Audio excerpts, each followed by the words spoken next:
Welcome to The Making of a Nation, American History in VOA Special English. Texas won its independence from Mexico during the administration of President Andrew Jackson. Leaders of the territory then wanted to become part of the United States. Jackson wanted to make Texas a state in the Union, but more important to him was the Union itself. Jackson felt that to give statehood to Texas would deepen the split between the northern and southern states. Texas would be a state where slavery was permitted. For this reason, the anti-slavery leaders in the North strongly opposed Texas statehood.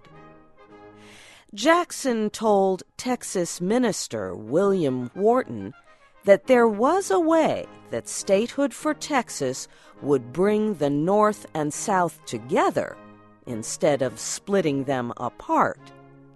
Now, this week in our series, Doug Johnson and Gwen Ooten continue our story. Jackson said Texas should claim California. The fishing interests of the North and East, said Jackson, wanted a port on the Pacific coast. Offer it to them, the president said, and they will soon forget the spreading of slavery through Texas. Jackson and Wharton held this discussion just 3 weeks before the end of the president's term. Wharton spent much time at the White House. He also worked with congressmen, urging the lawmakers to recognize Texas. He was able to get Congress to include in a bill a statement permitting the United States to send a minister to Texas. Such a minister was to be sent whenever the president received satisfactory evidence that Texas was an independent power. This bill was approved 4 days before the end of Jackson's term. Wharton went back to the White House. Again and again, he gave Jackson arguments for recognizing Texas. On the afternoon of March 3, 1837, Jackson agreed to recognize the new republic led by his old friend Sam Houston. He sent to Congress his nomination for minister to Texas. One of the last acts of that Congress was to approve the nomination. The United States recognized Texas as an independent republic, but 9 years would pass before Texas became a state.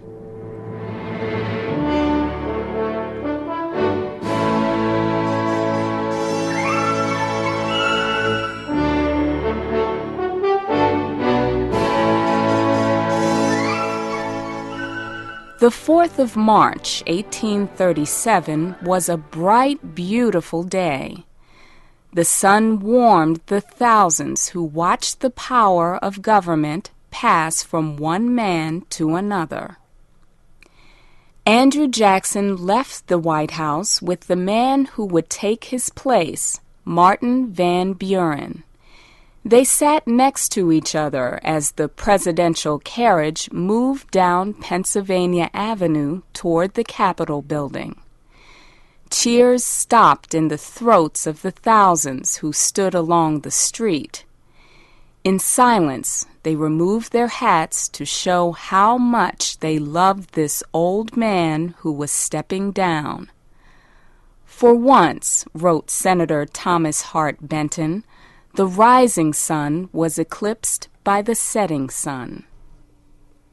The big crowd on the east side of the Capitol grew quiet when Jackson and Van Buren walked out onto the front steps of the building. After Chief Justice Taney swore in President Van Buren, the new president gave his inaugural speech. Then Andrew Jackson started slowly down the steps. A mighty cheer burst from the crowd. It was a cry, wrote Senator Benton, such as power never commanded, nor man in power received. It was love, gratitude, and admiration. I felt a feeling that had never passed through me before. Why was this, men have asked? Why did the people love Jackson so? Senator Daniel Webster gave this reason. General Jackson is an honest and upright man. He does what he thinks is right, and he does it with all his might. Another senator put it this way. He called himself the people's friend, and he gave proofs of his sincerity. General Jackson understood the people of the United States better, perhaps, than any president before him.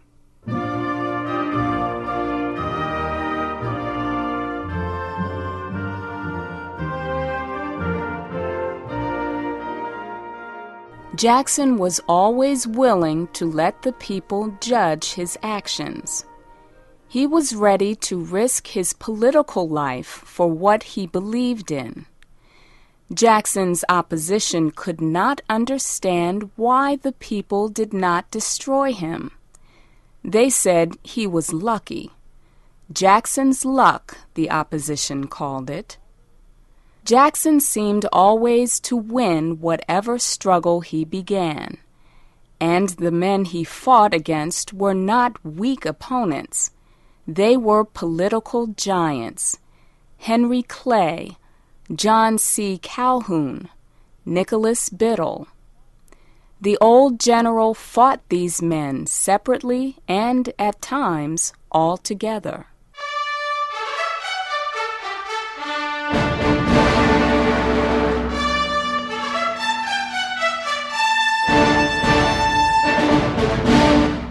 The day after Van Buren became president, Jackson met with a few of his friends. Frank Blair, the editor of Jackson's newspaper, was one of them. Senator Benton was another. It was a warm, friendly meeting. They thought back over Jackson's years in the White House and talked about what had been done. Jackson said he thought his best piece of work was getting rid of the Bank of the United States.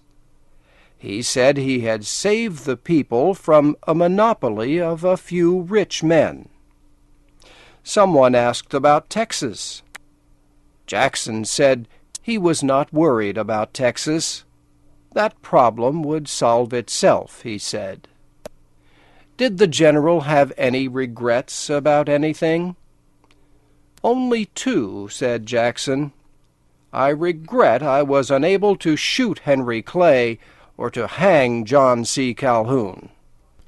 The next morning, March 6th, Jackson left Washington to return to his home in Tennessee. President Van Buren protested that Jackson was not well enough to travel. The old man had been sick for the last few months of his presidency. He suffered from tuberculosis and at times lost great amounts of blood from his lungs. When Jackson refused to listen to Van Buren's protests, the president sent the Army's top doctor, Surgeon General Thomas Lawson, to travel with Jackson. General Jackson was to leave the capital by train. Thousands of people lined the streets to the train station, waiting for a last look at their president. Jackson stood in the open air on the rear platform of the train. His hat was off, and the wind blew through his long white hair. Not a sound came from the people who crowded around the back of the train. A bell rang, there was a hiss of steam, and the train began to move. General Jackson bowed. The crowd stood still. The train moved around a curve and could no longer be seen. The crowd began to break up. One man who was there said, "It was as if a bright star had gone out of the sky."